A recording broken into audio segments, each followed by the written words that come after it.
સુરતમાં NEET paper leak થવા મુદ્દે યુથ કોંગ્રેસ અને એનએસયુઆઈ દ્વારા ઉગ્ર વિરોધ પ્રદર્શન કરવામાં આવ્યું હતું। શિક્ષણ મંત્રીના પુતળાનું દહન અને ઠાઠડી કાઢવામાં આવી હતી। જો કે પોલીસ દ્વારા તેમના અટકાયતી પગલાં લેવાયા હતા।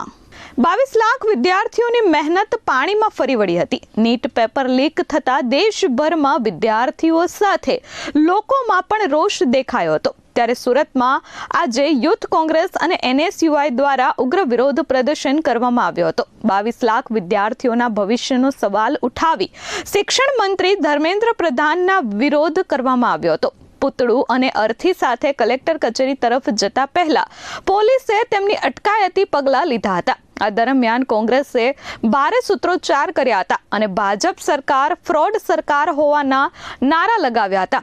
આ સાથે નીટ પેપર લીક થવા મામલે વિદ્યાર્થીઓના ભવિષ્ય સાથે ખુલ્લેઆમ ચેડા થયા હોવાનું કહેવામાં આવ્યું હતું। જો કે વિરોધ પ્રદર્શન કરી રહેલા યુથ કોંગ્રેસના કાર્યકરો એનએસયુઆઈના નેતાઓનો અટકાયતી પગલાં લઈ તેમને પોલીસ મથકે લઈ જવામાં આવ્યા હતા। જો કે વિરોધ પ્રદર્શન દરમિયાન ટ્રાફિક જામના દ્રશ્યો પણ સામે આવ્યા હતા।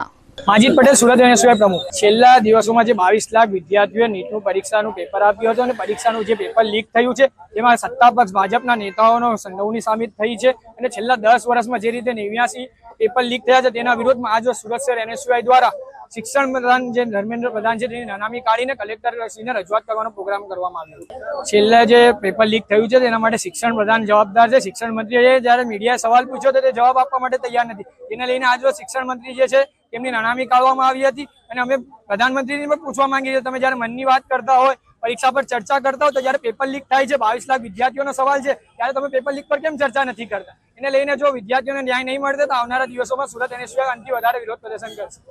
Bureau report S24 news, Surat.